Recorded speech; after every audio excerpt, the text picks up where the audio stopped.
Hello everyone, back with a unboxing and sort of semi-review video of the Apple Pencil Pro. I have the new iPad M4 13-inch. I picked this up at on Amazon. It was $109, so it was like $20 off. So if you want to pick that up on Amazon right now, you can. Now I did sort of already somebody unbox it to hook it up to the iPad, but this is what the box is going to look like. Apple Pencil Pro, just kind of take it off the back there and you can slide it right out.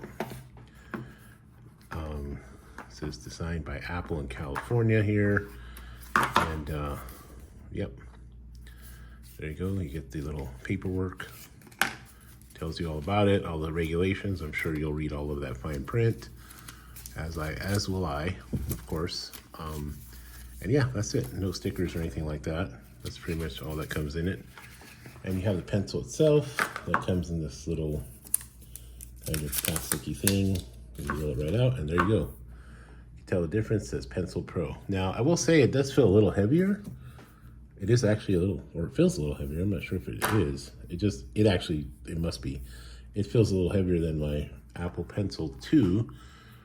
Here's a size comparison between the two. Pencil Pro and the Pencil 2, pretty much the same size.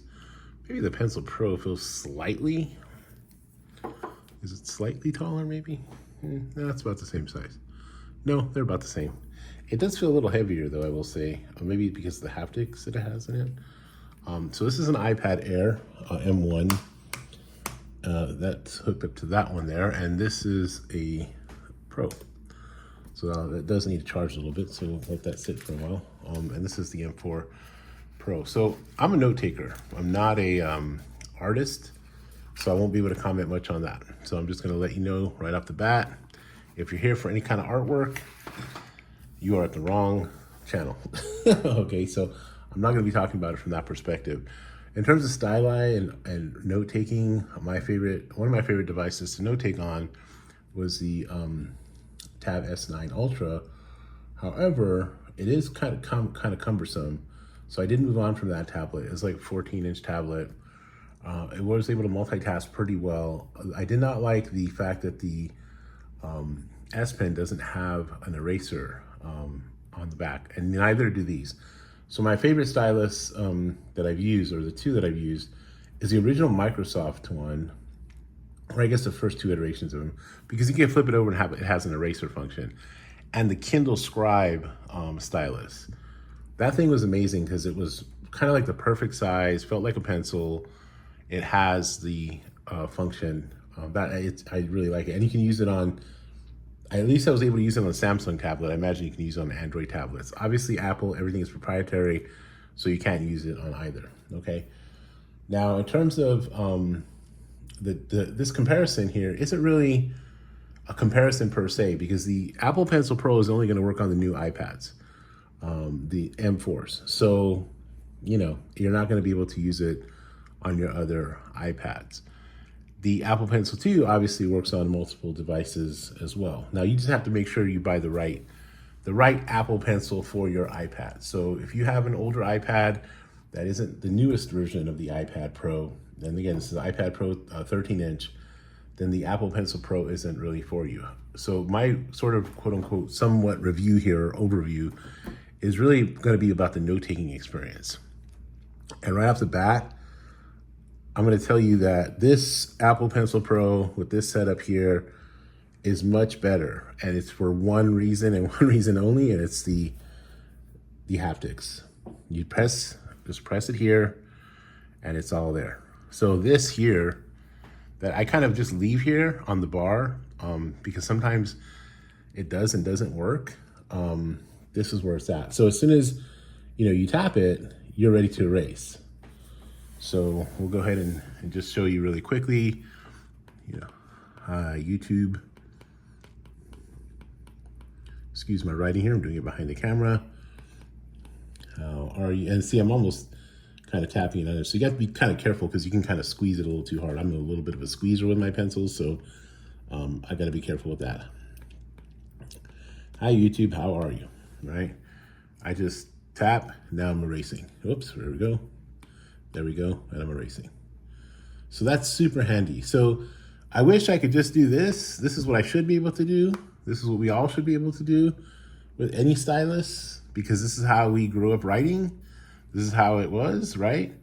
Unless you're doing a fountain pen or something like that, that's different, okay. But in terms of pencils, that's what this is, the Apple Pencil Pro. A pencil should have an eraser, but it doesn't, right? So at least it has this functionality here. Now, as a note taker, that's where it's at. Now, I don't really like the note-taking experience as much on the iPad, and I'm just doing this on Apple Notes for now, okay? So I'm gonna erase that. And you can go back, and then you just go ahead and do your thing, right? Right.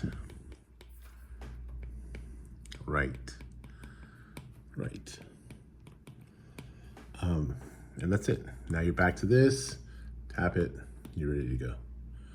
So that's kind of way more convenient. It works way better than this one here. So let's get back to the Air here. Now again, obviously you're gonna have to buy the pencil that fits with your device. So here I'm gonna write hello YouTube. Now I will say this feels a little lighter, so it is kind of comfortable. Hello YouTube, how are you? Okay, now when I tap it, it's kind of hit and miss sometimes. Like, okay, I got it that time. See, I had to tap it twice. And that's what's been annoying the entire time. Again, I'm a note taker, I'm writing notes. That's what I'm doing. I'll have a video on one side, I'll be writing notes on the other, generally speaking. And, you know, or I have an audio book I'm listening to, I'm writing notes. I have a book I'm reading, Kindle, I'm writing notes. That's what I'm doing. I'm in a meeting, writing notes, etc., etc. This is awesome. I like it. It's a great stylus, except I can't do this, right? It's awesome for writing, but this is very hit and miss. Where am I? I'm not even tapping in the right place. Okay, there we go. See, there it goes. Okay, I got it. It took me how many times, right? Like, okay, there we go. This has always been a pain in the you know what. So for this alone, for me personally, moving on to that tablet, right? Even though it's costly, and I'll be honest, I got this kind of buddy of mine, he didn't make his return date, didn't really like it. So I actually gave him my Z Fold 5 and we just kind of swapped because he was kind of into the phone anyway. So that's it. Like, if you are kind of annoyed by the tap feature here, right? The hit and miss element of it, then I think that, and maybe some of you have it down. Maybe some of you have been using it for really long, but I don't. Okay, I'm just not that dexterous. I don't know what it is, but I just don't have it down. If you have it down, great. Good for you. Good for you. But this alone, having to do this, right? It's just too much. Right here. Now it's all right here. Okay? It's all right here. So I'm gonna write. I'm erasing now. Okay, squeeze it. Now I'm right again. Right. In terms of the like latency, I don't see much of a difference. Oh, sorry about that. Let's do this here again. There's not, they're both amazing. They're fine. I mean, it's hard to even, you know, like catch it. Like it's just, yeah, it's fine. So it does feel a little heavier. The writing experience is gonna feel the same. Like you're still writing on glass, which I don't know. I wish they could, you know, the reason why I like the other styluses from Microsoft, even from Samsung, is it kind of has a little give to it. The Scribe didn't have quite as much give to it, but the eraser functions on both the Scribe pencil or pen, whatever they call it, premium pen, and the Microsoft iterations, the various Microsoft Surface tablet ones. I don't like the two. I actually like the first two. I didn't really like the new kind of flat design of the last one, but they're still better experiences. That one was amazing because it's so light. but there's still better experiences. But in terms of just writing, I think that the Pro is better, just for the simple fact that the haptic isn't as hit and miss. Again, for me, I'm just not that good at it. It's now just a little squeeze. It reminds me of the Pixel, was it the Pixel 4? You can just kind of squeeze the sides and, you know, something's happening that you want to happen. That's what it reminds me of. That's how intuitive and easy it is to use. So in that sense, I think, you know, it's much better. I would definitely prefer it. Now, do you upgrade your whole iPad? Probably not, right? So again, this is kind of a weird comparison because you don't really, they're not gonna be compatible across the board. But if you do move on to this device, you're getting a much better pencil. And I think that this is probably, of the new stuff that they kind of released in that conversation around the iPad, this is probably the best, it is the best Apple Pencil they've made, and I really like it. Okay, well, that's all for now. A little unboxing, a little bit of a demo here. Excuse the mess on the tablets here. I hope you're well, and I hope your family's well, and take care of yourself. Bye-bye.